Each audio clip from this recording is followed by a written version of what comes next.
Welcome to Your Daily Writing Habit, episode number 250. If you're writing a book or thinking about it or trying to finish a book that you've started or trying to let more people know about your book, you are in the right place.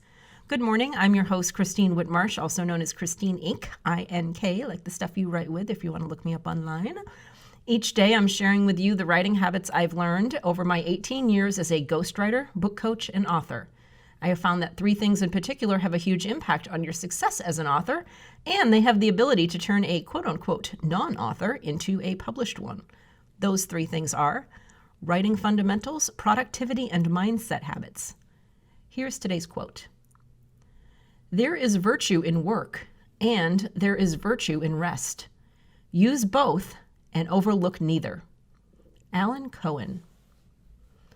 So as many of you who happen to follow me on social media maybe saw recently, I finally performed my song, I put that in quotes, Titanium, in my Circus School's winter showcase on Lyra. Many of you have heard me talk about how I do Lyra, which is aerial hoop, like the hoop in the air that the Cirque du Soleil people do. I'm not at that level. I do it for fun and exercise. So the feeling of finally realizing my dream of performing this song, Titanium, telling my scoliosis story in the air, because I have, as many of you know, I have a titanium rod in my back from severe scoliosis. I've had that since the age of 19, and I write about it in my upcoming memoir, The Power of the Curve, which is coming out for June 2020, which is also National Scoliosis Awareness Month. So it was really cool performing the song Titanium. Obviously selected that on purpose to tell my story in the air, and it was exciting and emotional, and I think I cried for the first part of Saturday before the show because it was such an overwhelming experience. But that's not what I'm going to talk about today, anything beyond that. What I want to talk about is what happened on Friday, the day before my show. Now, even though I'd practiced for the past 2 days and just for months and months and months before that, I was toying with the idea of squeezing in one last practice on Friday night at Open Gym. All day long, I went back and forth. One more practice or let it go. One more practice or let it go. I just couldn't decide because I have like the total type A perfectionist brain that was like, you can do more, you can do more. My brain was telling me, practice, you're not ready. There's too many things that need smoothing out.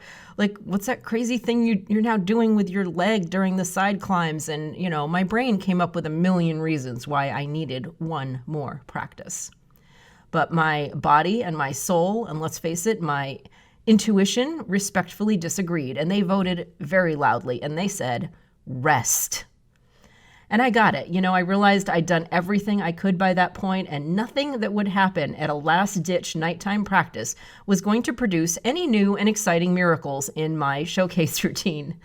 My heart told me I was ready and that it was time to rest. So I rested.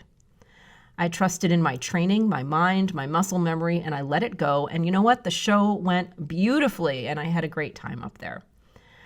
So here's the message for you, for us, for all of us as authors. It's okay to take a rest day or even an outright break from your book. Trust your gut instinct, your creative soul. It will tell you when you need a break, and also it'll help you distinguish between taking a break and quitting on your book. Now, taking a break is fine as long as you have a plan to come back. And that's what I mean. Establish clear parameters around your break. Are you talking about an afternoon off, a day, a week, a month? How will you know when it's time to come back? What will you do once you return to your project? So that's what I mean about have an entryway back to your project. And that's a great way to make the distinction between taking a break and quitting. If you have a way back, it's taking a break. It's not quitting. If you just throw your hands up in the air and say, screw this, I'm not writing this book anymore, that's not a break, that's quitting. So just find a pathway back and make sure it's clear in your mind. So something like, I'll come back when I feel inspired. Well, that can open up an infinite loop of procrastination and possibly even quitting your project for good. And also, this can become a source of infinite guilt. But with boundaries and a defined bridge back to your project, your writer's rest can actually become a treat. So it's no longer a source of guilt. If you have it planned and you have a way back, it's a treat. It's exciting. It's like a vacation. So my advice is take a break from your work in progress when you need to. Rest and recharge your creative brain. Your performance as a writer will most likely be better for it. Thank you for joining me here on Your Daily Writing Habit, where I'm helping you write and finish writing an awesome book. And I'd love it if you would drop by my Ink Authors group on Facebook and LinkedIn. Let us know how you're doing on your book, anything we can do to help you finish it. Ink, I-N-K, Authors on Facebook and LinkedIn. And if you know someone else who wants to write a book, please let them know about the show. I'd appreciate it. Until tomorrow, happy writing.